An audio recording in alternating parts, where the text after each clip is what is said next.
विश्वास है तो कंकर में शंकर है, विश्वास है तो खंबे में नरसिंह भगवान है, विश्वास है तो जल में गंगा है, गंगा जल, और विश्वास नहीं तो कोई नहीं। मानो तो मैं गंगा माऊं, ना मानो तो बहता पानी।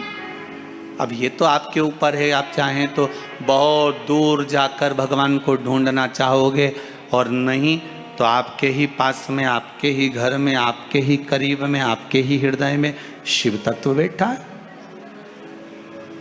शंकर विराजमान।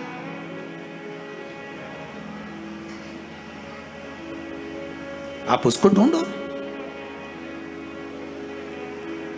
अब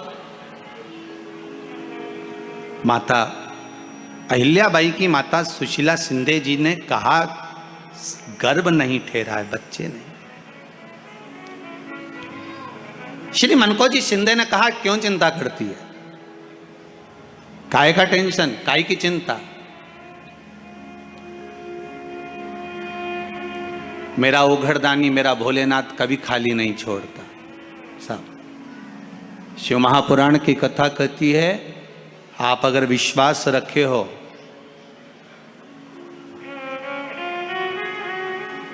सफेद आंकड़े की जड़,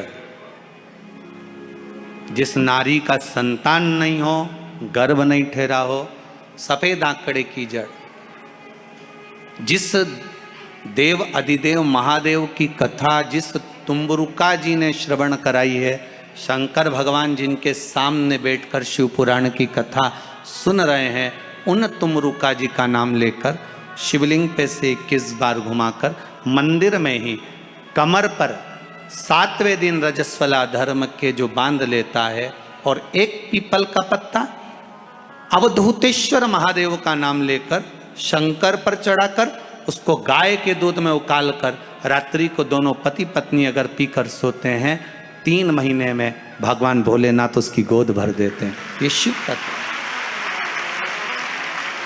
शंकर देता जरूर है। माता अंजना के यहां स्वयं शिव महापुराण की कथा कहती है, स्वयं शास्त्र वर्णन करता है, माता अंजना माता के गर्भ से संतान नहीं हुई। 42 वर्ष की माता अंजना हो गई थी, और 42 वर्ष की होने के बाद भी माता अंजना के गर्भ से संतान नहीं थी। जब संतान नहीं हुई तब बार बार निवेदन करा महाराज केसरी से, तब नहीं संतान हुई तब अपने पिता से जाकर निवेदन करा, पिताजी गौतम बाबा से निवेदन करती है माता अंजना कि मेरे गर्भ से संतान नहीं, मुझे औलाद नहीं, क्या करूं। तब गौतम बाबा ने कहा एक पार्थिव शिवलिंग का निर्माण करो, मिट्टी का शिवलिंग बनाओ, उसकी पूजन करो। और माता अंजना उस मिट्टी के शिवलिंग के पूजन में ऐसी लीन हो गई, ऐसी लीन हो गई कि मिट्टी का शिवलिंग का निर्माण करती, पूजन करती। एक बार देवाधिदेव महादेव ने कह दिया, जाओ पार्वती जरा जाकर पूछो कि अंजना को चाहिए क्या, अंजना माता को चाहिए क्या। अच्छा, सारे देवताओं को सबसे ज्यादा टेंशन देवाधिदेव महादेव से रहता है, क्योंकि ये बिना सोचे बिना समझे किसको क्या दिया है कोई भरोसा ही नहीं होता। एक बार तो ब्रह्मा जी ने खुद ने कह दिया, साहब हमको तो इस्तीफा दे दो, हमको नौकरी करना ही नहीं बैकुंठ में बिल्कुल भी। तो भगवान विष्णु ने पूछा हुआ क्या। बस प्रभु, राजा श्वेत की अंतिम समय, प्राण छूटने का दिन, उसको यमराज लेने के लिए गए और देवाधिदेव महादेव वहां खड़े हो गए और क्या कहे, लेके मत चले जाना, उसकी अंतिम सांस, और क्या कहे लेके मत जाना। और मेरा बेटा जब लाने लगा तो उसके प्राणों को हर लिया, यमराज ही मर गया। फिर मेरी पोती गई मृत्यु देवी, उससे कहा उठा ला राजा श्वेत को। वो राजा श्वेत को जैसी मृत्यु देवी ने फांस डाली, भगवान शंकर ने उसको भी मार दिया। अब बताओ, सूर्य नारायण भगवान बोले कि मेरा बेटा भी मर गया, मेरी पोती भी मर गई, अब बताओ क्या करें। तो भगवान ब्रह्मा जी ने शंकर जी से जाकर कहा, भोलेनाथ ये आपकी आदत बहुत गलत है, जब इसको मरना था तो आपने क्यों बचाया। शंकर जी बोले मेरे मंदिर में बैठा था, जगह तो देखो कि कहां बैठा है।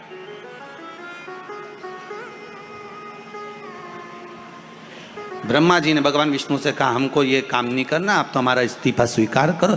भगवान विष्णु ने शंकर जी से कहा भोलेनाथ जी अब इनके बेटे को, सूर्य नारायण के पुत्र को और पोती को जीवित करो। शंकर भगवान करे एक शर्त पर जीवित करूंगा, जहां मेरा भजन हो रहा हो, जहां मेरी कथा हो रही हो, अगर कोई महामृत्युंजय मंत्र का जाप कर रहा हो, श्री शिवाय नमस्तुभ्यम जप रहा हो, शंकर का पंचाक्षर मंत्र नमः शिवाय जप रहा हो, शंकर जी कहते हैं उस समय पर मृत्यु उसको ना घेरे।